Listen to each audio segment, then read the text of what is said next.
Thank you, audience. Thank you, moderator today. I'm Mei-Hsin from Taiwan. I formed my association 20 years ago. I wrote 2 books about patent monetization published by Cambridge Scholar Publishing. Like many of you, I provide service to AIPPI, Intel, LSI, and adjunct teaching in many universities in China and India, including National Law University, Jaipur, and Delhi. And I also, like many of you, have been visiting scholars in CFC, MPI, TP, Russian Academy of Science. Before I became a full-time professor, I worked for AstraZeneca, Merck and Takeda in marketing, regulatory, clinical, and research development department. And I also have been a consultant of Korean government IP fund, intellectual discovery. They helped me to build a skill today to moderate the section. Today, my esteemed colleagues, they will demonstrate the real case study how to develop protected IP measure and conduct due diligence for IPO, building up IP portfolio assessment process and perform IP evaluation for merger and acquisition. Nevertheless, my esteemed colleagues will also elaborate how to cultivate innovation strategic partnership and leverage IP strategy into business plan. So before handing the floor to my esteemed colleagues, allow me to address the importance why we are here today, because just the first week of January, Roche already signed 3 deals, 2D deals, 2 billion deals with MoMA for knowledge space to detect the new drug after the cancer cell growth and survival, and another 1 billion deal with China-based Madhuri Therapeutics, and also another billion with Remix Therapeutics to create the general small molecular therapeutics. Not only Roche have rushed in the merger acquisition, Bristol Myers Squibb also struck a 4.1 billion deal with Base Bio for cancer therapies. AstraZeneca Inc. 1.2 billion for China-based cell therapeutic companies. But not only pharmaceutical company, they are also eager in merger acquisition. Also, Taiwan company, AUO, they have acquired Bayer Helacera Control company in Germany for 600 million euro last year. WT Electronics, also from Taiwan, acquired Future Electronics Canada for 3.8 billion US, also last year. For company who can have the competence, ability to perform merger acquisition, they have very powerful competence, not only business-wise, but also IP as the core. So today I would like to turn over the floor to our speaker. Our next speaker is Dr. Madhuri. She's a partner of Cooley LLP. Dr. Roy focused her practice in developing and implementing comprehensive patent portfolio strategies for companies in the biopharma space. And this work includes strategic patent counseling, patent preparation and prosecution, and intellectual property due diligence. Many also advise on investor side and company side due diligence, freedom to operate, reviews, patentability analysis, and pre-litigation work involve questions of validity and non-infringement. Many broad decades of integrated biotechnology experience to her practice. She has industry experience in mid-sized and large biotech companies in the area of discovery, target validation, screening, and in vivo pharmacology. She has also conducted academic research in the molecular and cellular aspect of neurodegenerative and neuropsychiatric disease.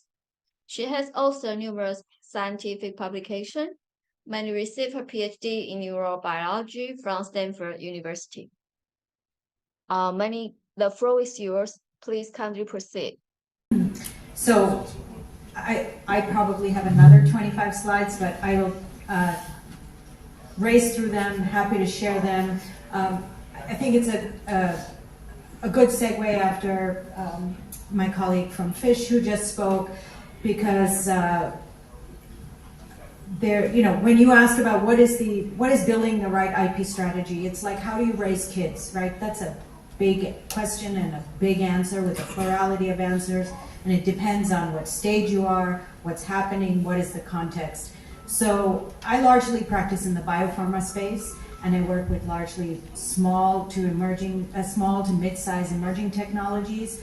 And a large part of what I do is advise clients as they are pre-commercial and then entering into having their first product, no revenue streams, largely private funded, getting them ready for IPO. So I think where my colleague Dr. Roy-Chaudhuri just ended is where we start a lot of getting our clients prepared. So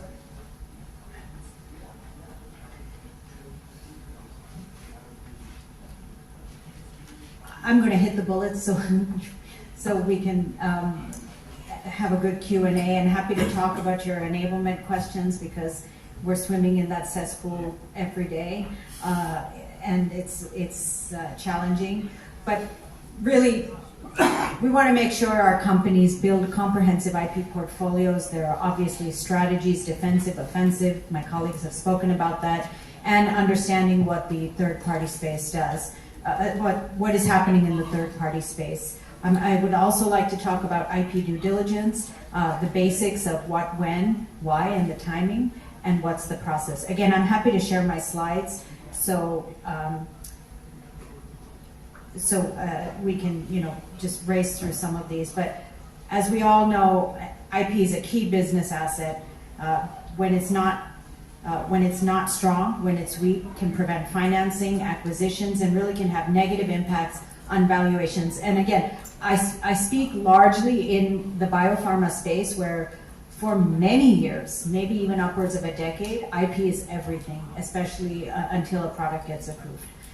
A good IP portfolio at least covers the key products and actually creates real barriers to entry and even has some offensive aspects to deal with competitors.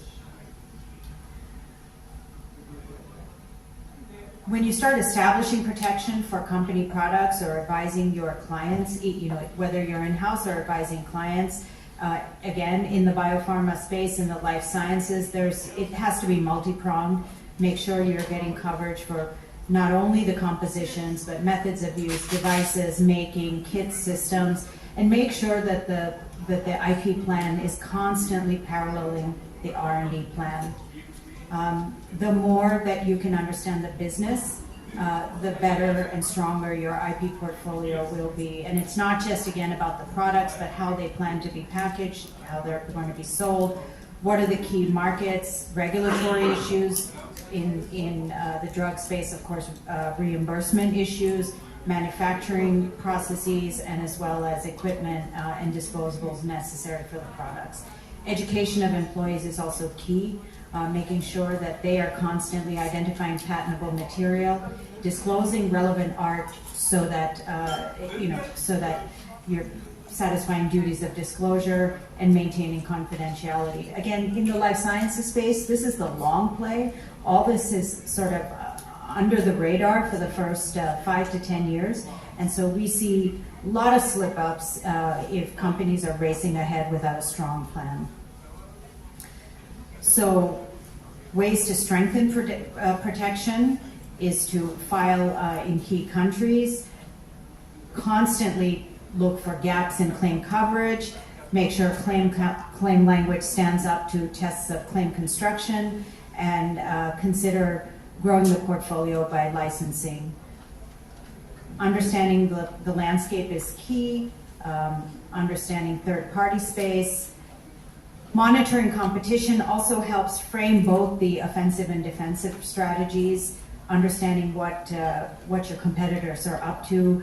We monitor at several stages, at the beginning of an idea, at the changing of an idea, pre-commercialization, at points before investment, and then of course during getting up to acquisition.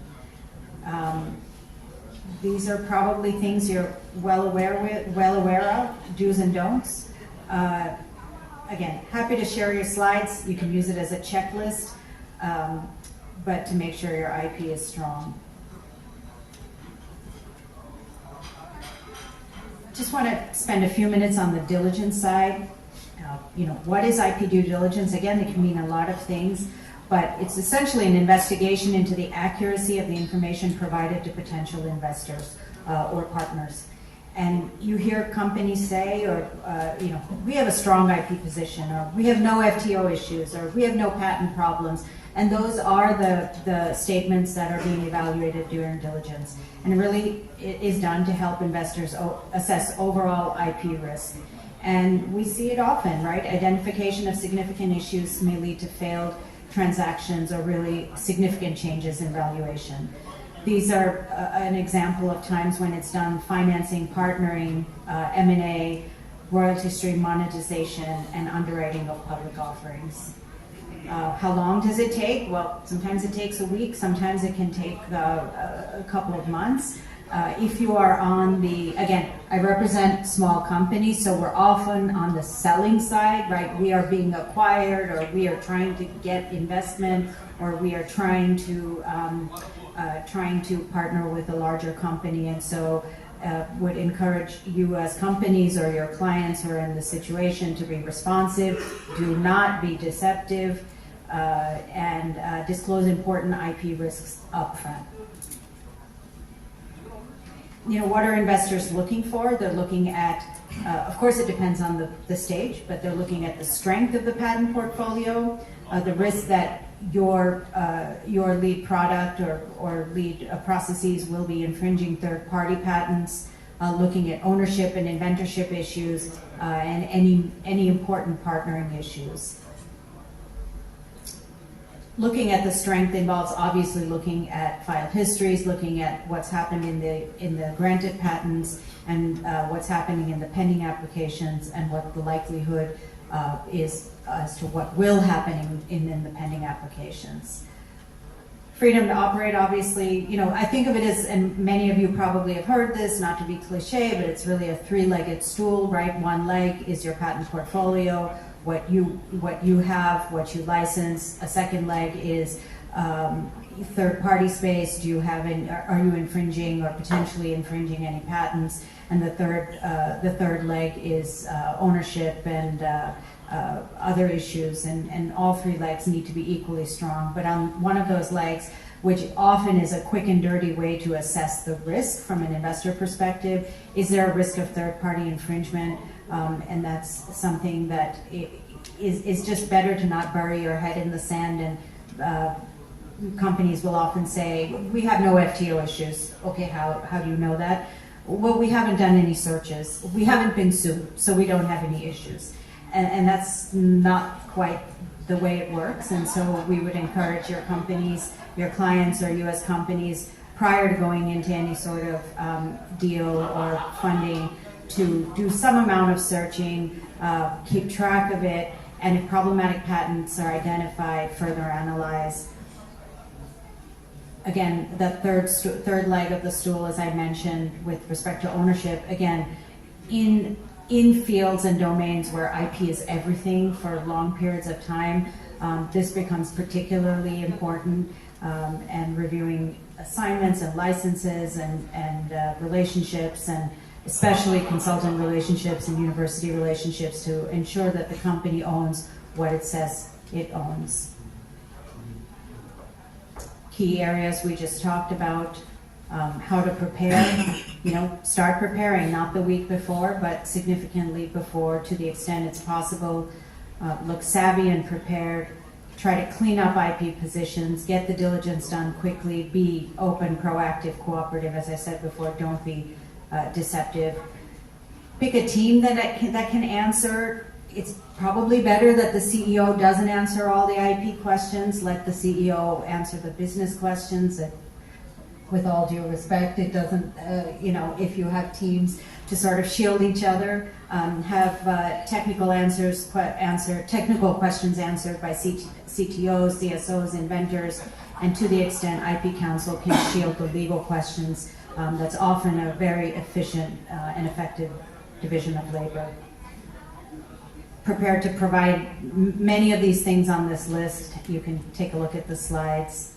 And common mistakes we see that affect funding is disclosures made prior to filing patent applications, either too early or too late, putting in too much detail or not enough detail in applications, I think as the gentleman asked earlier, not giving enough thought to foreign filing strategies and worldwide coverage, issues with employments and consultants, not assigning their IP timely or properly, taking suggestions from those who don't have obligations to assign, and playing games generally with inventorship and ownership.